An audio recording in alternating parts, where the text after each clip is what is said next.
Philippe, bonjour, on est à Marseille. On te reçoit parce que tu as créé une invention qui va permettre de se repérer plus facilement lorsqu'on va courir, lorsqu'on fait des randonnées. Est-ce que tu peux nous en parler un petit peu? Oui, bien sûr. Bonjour Jean-Pierre.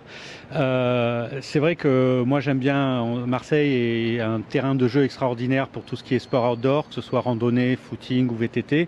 Et c'est vrai que moi j'aime bien aller me promener dans les calanques.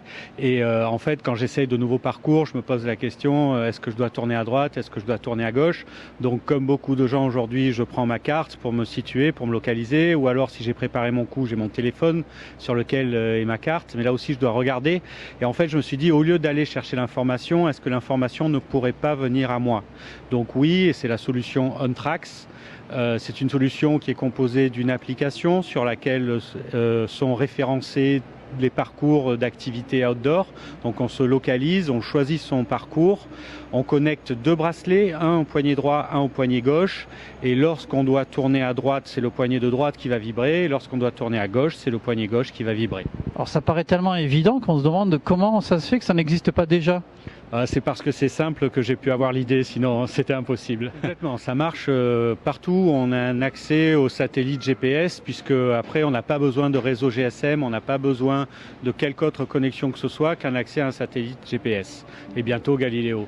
C'est important ce que tu dis là, c'est qu'on n'est pas connecté en permanence sur sa 3G ou 4G, il n'y en a pas besoin, ça peut fonctionner dans des zones blanches au fin fond de la Creuse, par exemple, ça fonctionnera aussi. Exactement, c'est peut-être au troisième sous-sol d'un parking où là on aura des problèmes parce qu'on n'est pas en connexion, mais effectivement on n'a pas besoin d'une connexion une fois qu'on a chargé son parcours sur son téléphone et qu'on s'est connecté au bracelet, on peut avancer sans autre connexion. Alors concrètement, là, tu en es à l'élaboration, ton projet est bien avancé, mais il est quel état de projet? Alors quelles sont les prochaines étapes? La preuve de concept a été réalisée et testée, c'est-à-dire qu'on a une application sur iPhone qui fonctionne, on a deux bracelets qui ont pu être testés et validés, qui sont aujourd'hui très simples dans leur réalisation. Donc on travaille actuellement avec un cabinet de design qui est à Paris, qui est spécialisé dans les objets connectés, dans les wearables notamment, et qui est en finition qui est en train de finir le développement. On a été sélectionné par la French Tech pour aller à Las Vegas au mois de janvier prochain, donc dans 15 jours maintenant.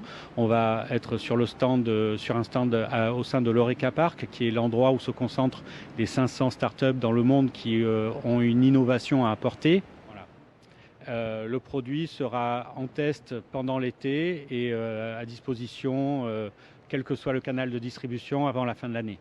D'accord, donc pour Noël prochain, on peut imaginer que ces bracelets-là seront sous le sapin. C'est le but en bancaire.